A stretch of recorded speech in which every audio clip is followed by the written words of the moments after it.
Mark. Oh my gosh. Sorry. I You mean, scared me. CBC award winner Mark.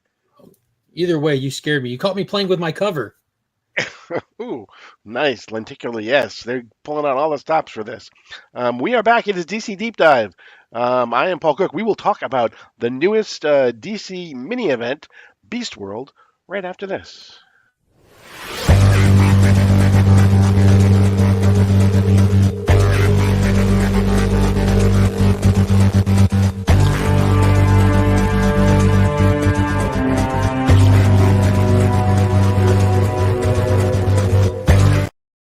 So yes, after a 2 week hiatus, we are back. I am Paul. He over there, that guy. He is the CBC award winner for community builder, Mark. Legion of Comets. Congratulations. Just have to get that out of the way. Ironically, we weren't here for 2 weeks because of my schedule. Well deserved. So, Thank you so much, brother. Thank you to everyone who voted for Paul and Sector 2815 for Guess That Key, because it too was a finalist. And remember, next year, Travis and Roscoe won, which couldn't go to two nicer guys though too. So between the lines, great show, great show. I definitely could not have gone to two nicer guys. It could have gone to one nicer guy though. This guy. But enough about that. We are back. It is DC Deep Dive. Make sure before you leave, make sure you subscribe. Make sure you hit the like button. Make sure you comment on what you're about to hear and see, because we want to screw with the algorithms and YouTube. And leave a comment for us. So let us know how we're doing. Let us know what you want to do. But we are back because Beast World is up now. This is the newest Dawn of DC initiative. If you like 80s or 90s tropes as well, we have the lenticular cover that you showed off a little while ago. So it's Beast Boy, it's Garo, it's Beast Boy, it's Garo, it's Beast Boy, it's Garo. This was it's Tom Taylor. This is really kind of the first Titan major crossover in DC that I can think of anyway. It's been a while, hasn't it? It has. Feels good to be here. Coming out of Dark Crisis, we were told that Titans was going to be the premier team in the DC universe, and so it's fitting that this falls kind of to Titans here as well. Yeah, and I just want to say, just for the sake of saying it, in case people catch this that don't normally watch the channel, there's a lot of people jaded about modern comics, and I've seen it in comments on social media. Bring the Justice League back. Truth is, comics don't draw like they used to, so they really can't invest on multiple things at once like they used to. So it's nice to actually get some time with the Titans, because I'm a Justice League stan, but this is fun. The push for the Titans is definitely great, and this was a fantastic kickoff. It really was, and there is so much that goes on in this issue that calls back to things that occurred months earlier. But let's talk about where it kind of starts off actually. Going with some things that have been in the Titans issue itself, in the Titans title itself, and that is we start off with Brother Eternity, aka Brother Blood.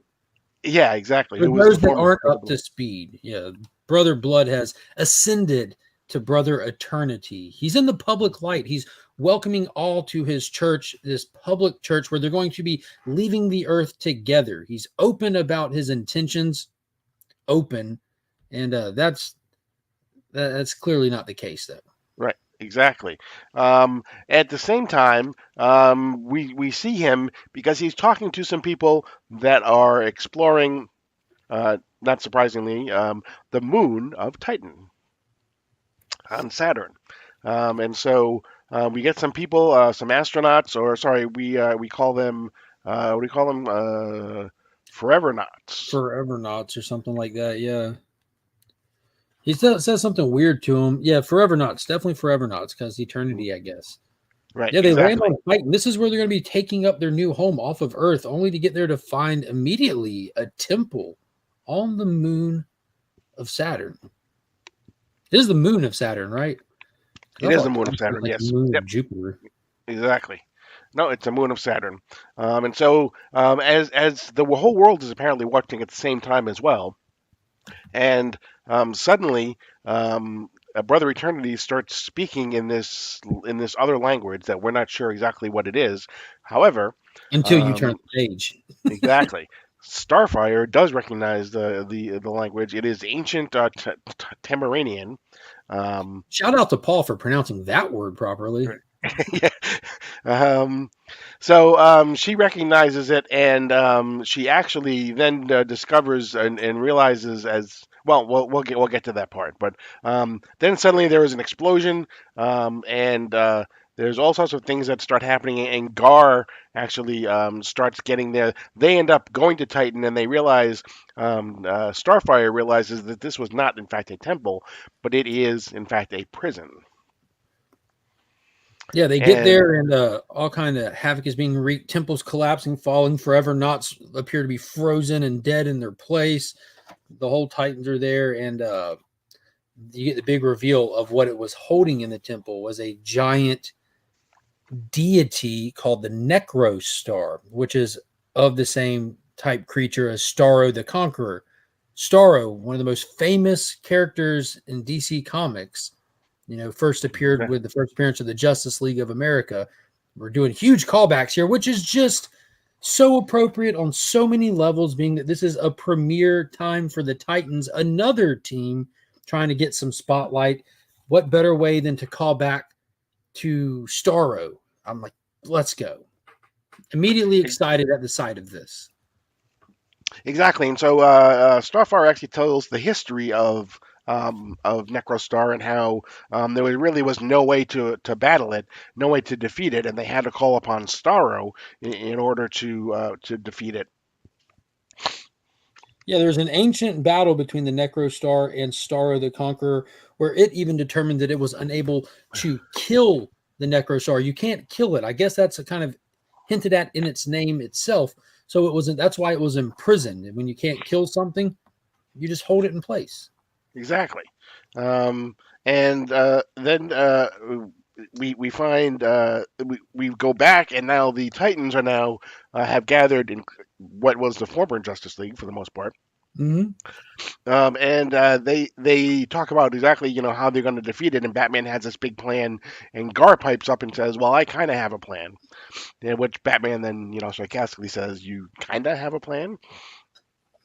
Yeah, then we And get a moment where Raven puts Batman in his place. It was a little like the whole putting Batman in its place trope is a little spent with me, but she gets Batman to stop talking long enough for Gar to be able to explain his plan to those in the room, but not the readers. We're not privy to it yet, which kind of built some good suspense because apparently they go with Gar's plan, and you see all the main heroes of Earth, Titans, JLAers, all taking off to space while the Necro Star is passing the moon on its approach to Earth, releasing all of its spores, these spores that don't look like Starro spores, but look monstrous with teeth and fangs and stuff. And so you have a lot of the JLAers, a lot of the Titans running interference, trying to protect the population, take out these spores, which they determined are not sentient, so it's okay to kill them, which I think it's cool when they always have to point that out. But for me, it gets a little overplayed. Just save people. Like the people's priority comes first over the giant killer Necrostar spores. And all the while this is happening, you have Gar and Cyborg with Raven in the mine pushing toward their plan, which we start to get an idea of what it is here very shortly with a monstrous page splash. Yes, we see Gar actually become a whale, and the reason he becomes a whale is because he needed the brain power, basically the computing power of a brain, the largest brain that he could think of. And the whale has the largest, I think, was glia to something ratio or whatever. Yeah, largest brain on the planet, basically. He Right. needed a bigger brain to pull off the plan. And then he enacts the plan, and we get this wicked, horrific page right there of going from a whale to something. It's just grotesque. Absolutely grotesque. Yes, and they call him Starro, and he says, "No, I'm Garo." Yeah, as he's changing, you have the heroes out in space trying to fight back the Necrostar. You have Billy try to call upon the lightning of Shazam, and that's when we see our first hero get infected with a spore. We have a spore go right into Shazam's mouth, and that confirms now what we've been seeing in Titans proper, because we've seen these people infected with this entity that travels through people via their mouth. And that's exactly what we saw the infection look like with the captain. So now we know that's what's been driving. I mean, it was obvious now, but we get to see it for the first time. And then Right. he, We saw it. We saw it infect Garth. We saw it infect Linda West. Mhm. So we saw. Um, Yeah, we've and seen then it what was throughout. So cool is yeah, you get a little piece of Gar go inside of the captain and pull it out. right. He's like, let's see what Um, we can do about that. right. And then Gar challenges. Basically, the next splash page. Gar challenges. The Necro Star says, get your ass off our planet. Ooh, Just an incredible scene there. yes, Um, phenomenal artwork. Like it right. was, it was a moment. Get your Right. ancient evil ass away from my planet. So not only is Gar, which they established in that previous issue of Titans, how he can like be like countless creatures, like insects, and spread his being out. He's done that with Starro now. He's all these different spores helping fight back the spores while he's this giant continent-sized Starro. It was absolutely wicked. Right, and so they basically they boom tube the Necrostar to the other side of the galaxy, basically to the coldest known place in the universe. And so as soon as that happens, um, Gar turns to Cyborg and starts to talk to him, and then he realizes that Cyborg is not exactly Cyborg anymore, and that's when we see the reveal of it is the full on revealing of Doctor Hate, First full basically. appearance of Doctor Hate, Beast World, issue number 1. He's done shut down Cyborg, and Hmm. now he's looking to make a play in the middle of this battle. Dr. Hate then proceeds to separate Gar's mind from his body. Hmm. And while that sounds like, big deal, well, it is a big deal. It's a continent sized deal because presently there's a giant Starro in above Earth that now does not have Gar's mind controlling it, which leaves a giant Starro on the warpath for Earth. And when I say giant, this is not Starro the Conqueror size. This is legitimately continent sized Starro. Right. Massive. So immediately it releases the spores back to Earth, going down not to help people this time, but to inhabit people. The first person it hits is Black Adam, and that's where it's revealed where the whole concept of Beast World comes from. This Hmm. Starro is created out of Beast Boy. So when it infects somebody, it doesn't simply take over their mind, but it transforms them, much like the once Avatar the Red can do, into an animal, hence Beast Right. World. So if you're taken over and controlled by this Starro, it's represented in the form of an animal, which I think is a fun little play. It's a little lighthearted, a little campy, but it makes perfect sense since we're dealing with the Parliament here. We're dealing with the Red, and Beast Boy is a part of that to a degree. Hmm. So, boom, there it is. Right. Fantastic shot at the end there, to be continued. Right. And Dr. Haight says something that's very important as well. He says, Amanda Waller says thank you. Um, Mm, so this is kind of the first shot of Amanda Waller's master plan of what she intends to do, to try to control the superheroes. yeah, So, well, control is one thing. Her goal is to assassinate them right, all. Knowing right now she's using that, Amanda Waller has the balls to use a world ending creature just to take a shot at the Justice League. Let you know that she ultimately has a shutdown for this thing. There's right, no way Waller allows this without having a kill switch on this whole event. exactly, Calling exactly. it now. And we are we're to the next actually I think and maybe even next week I think is Waller Rising. Waller Rising, right? Yeah. And we start our world tour with Beast World as well. We're going Metropolis. to be Yep. visiting some of the most common, we're going to be visiting Metropolis and Gotham City and Central City and Atlantis and Star City and things like that. And one of the great things I think about that is there'll be multiple writers in all of these different stories, but one of the stories is being written pretty much by the writer who currently is kind of in charge of writing. Like Joshua Williamson will be writing one of the stories on Metropolis. So we are going to get some of the main writers of the locations now. Respected books. It's not like they're just farming it out to somebody just to kind of sell books. So hopefully it'll be more impactful because we'll have actually the writers that are responsible for those locations now. So Very cool. yeah, exactly. Um, a- Again, this is I think was an extremely strong start I think for Beast World. Um, it is good to see the Titans in such a major storyline that has basically world altering type of, I mean, it's a trope that's, but world altering consequences and stakes. So Sure, I was very sure. happy, By and world altering, it means the buildings are going to have to be rebuilt. That's what it means to me. exactly. And when you get Tom Taylor writing and you get Ivan Rice on art, you really cannot go wrong. I don't think, Yeah, and for the most part. overall, this was a solid start. This felt like a penultimate issue to a legitimate, like summer blockbuster event. Like the stakes Mm, were high in this. The scale of it was huge. The pacing was nonstop. The amount of characters that get showcased was excessive in a good way. This was really fun. It really has me excited for this. Excited for the next issue. And as a fair warning to those that might think about picking some of this up, when it comes to the tie-ins, if you do not care about John Kent and the Metropolis area, you will not enjoy that tie-in probably. If you do not care about the Flash, you probably won't care for that. But the main story is the main story, and I'm sure will be self-serving. If you just want to check that out, you can always come back here and hear about what's going on with all the tie-ins. We'll be covering all of them as the weeks progress. But just remember, you don't necessarily have to go all in on stuff like this. This isn't a massive summer. This isn't dark. What was it? Dark death metal, where right, there's exactly. 52 key books to read. It was Right. And to be, I mean, there are the 6 issues of Titans Beast World proper.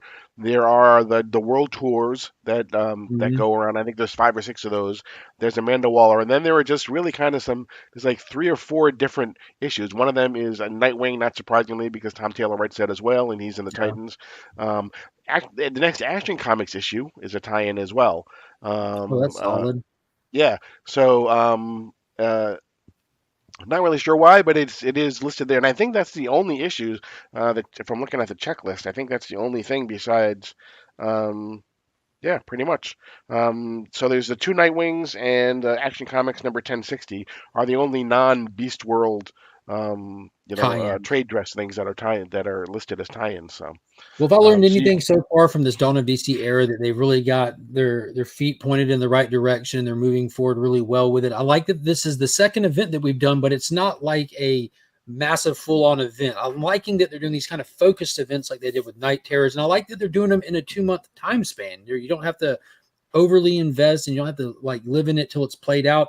I think that Night Terrors worked well, and it really proved to everybody that was a little pessimistic about it that they got this well thought out more than we believed they did possibly going into it. So I'm excited really to see how, not just how this plays out, but to see how well it does for the current DC continuity that's clearly been getting rebuilt, rebranded, and pushed really heavily and really fast forward. So I think that they really have this going in the right direction right now, and I'm excited to see how this moves it forward. yeah, and it's there's pretty much something coming out just about every week, but it's not going to take you 4 or 5 different issues every week to try to keep up with it. So Mhm. Beast World We'll be itself, I done think, is before we're being, burned out. We'll be done yeah, before we're burned out. exactly. Which you can't ask for more. You get some of the. I mean, I'm not reading Gang War, but I think Gang War is on almost every Marvel comic that That's a gang they're bringing. war. An amazing Spider-Man. What's Gang War? Yeah, I don't know. Anyway, in case you haven't heard, Godzilla -1 came out last weekend. Uh, um, we talked about that last night, actually on Last at night. week's end. Yeah, exactly. Last night. Last night. Um, go see it if you haven't seen it. It's well worth the time. So, but yeah, that's going to be it. We will be back next week to talk about Amanda Waller Waller Rising Rising and and Metropolis. correct, and the World Tour Metropolis will be there next week. But that's going to be it for now. I am Paul. He is Mark, But we are Legion. and you are now leaving Sector 2815.